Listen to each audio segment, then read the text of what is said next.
कर सकते हो और अपने पुण्य को बढ़ा सकते हो। आगे बढ़ते हैं और बुलाते हैं अन्वय गांधी फलटन से। अन्वय जी गांधी अपना प्रश्न लेकर गुरुदेव के समक्ष उपस्थित हो रहे हैं। नमस्ते गुरुदेव, मेरा सवाल यह है कि जैन किसे कहते हैं? मतलब जो जैन कुल में जन्म लेता है वो जैन है या जैन का आचरण करने वाला जैन है? फंटन, क्या नाम है? फलटन। फलटन, टन, फलटन।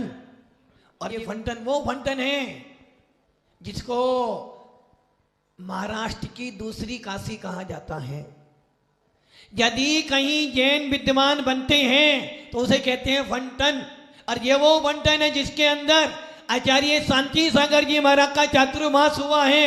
ये वो फंटन है जिस फंटन में हमने भी चातुर्मास किया है। और ये वो फंटन जिसमें हमारे ही शिष्य ने आज आचार्य सूर्य संग चतुर्मास किया। और मैं भी आता हूं, जब फंटन जाते हैं ना, ऐसे ऐसे श्रोता जो 80-80 साल के हैं, और जब उनको जीव कांड, कर्म कांड, समय सार, नियम सार पढ़ाओ तो 3-3 घंटे तक वो उस पर चर्चा कर लेते हैं। ऐसा वो फंटन।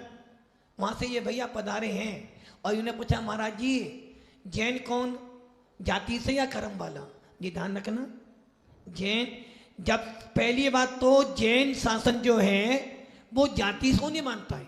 जैन शासन कहता है जैन धर्म है, उसे कोई भी पालन कर सकता है। इसलिए जैन धर्म जाति से भी होता है और कर्म से भी होता है। जो जैन कुल में पैदा हो चुका है वो तो जैन ही है, किंतु जो जैन कुल में पैदा नहीं हुआ है और वो अच्छे कर्म करता है तो वो भी जिन शासन में जैन कहा जाता है। जैसे गणेश प्रसाद वन्नी जी वैष्णव थे, फिर भी आज क्षुल्लक बन के साधना करे। आचार्य योगेंद्र सागर जी महाराज ब्राह्मण थे, आचार्य बन के गए। हमारे कनक नंदी जी, नहीं, हाँ, कनक नंदी जी महाराज जैन नहीं थे, फिर भी आज साधना कर रहे हैं। और आचार्य संभव सागर जी महाराज क्षत्रिय थे, जैन थे, फिर भी धर्म साधना कर रहे हैं। और हमारे सारे तीर्थंकर क्षत्रिय थे और हमारे सारे तीर्थंकर के गंधर सारे ब्राह्मण थे। तो जैन कोई जाति नहीं, जैन तो धर्म है।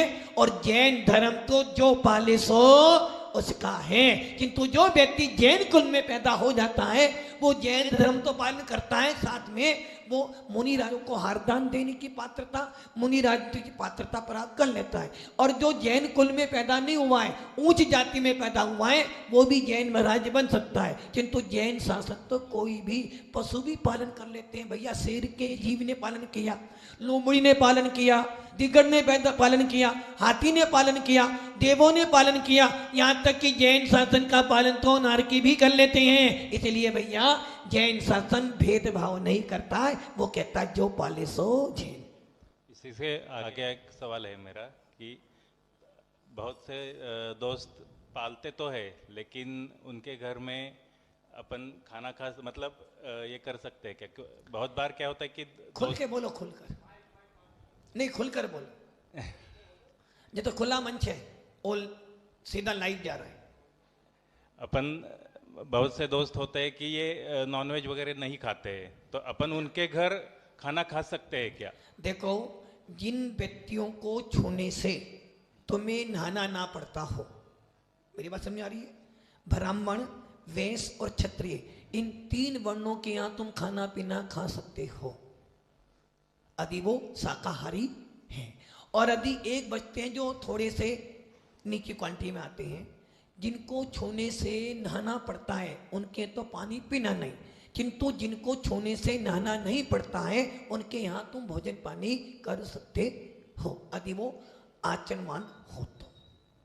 ठीक, समझ गए ना? बहुत ही खुशी की बात यह है कि अन्य धर्म का पालन करने वाले, अन्य मतावलंबी, अन्य संप्रदाय से जो बिलोंग करते हैं, वो भी हमारे जैन धर्म को एक्सेप्ट करने के लिए आतुर हैं, अपने जैन धर्म की एक्सेप्ट करने के लिए आतुर हैं। यहाँ तक कि तिर्यंश भी जैन धर्म का पालन करते हैं, देवगति के जीव भी जैन धर्म का पालन करते हैं, और सम्यक दृष्टि नारकी भी जैन धर्म का पालन करते हैं। परंतु सबसे बड़ी दुख की बात यह है कि जो जैन जो जैन बन के जन्मा है वो आज जैन आचरण को पालन करने को तैयार नहीं है। यही सबसे बड़े दुख की बात है।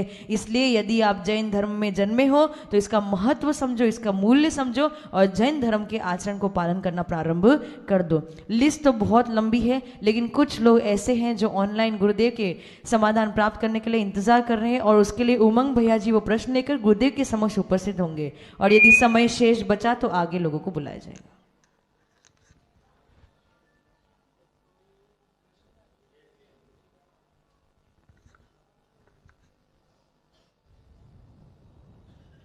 नमोस्तु गुरुदेव। सुमन जैन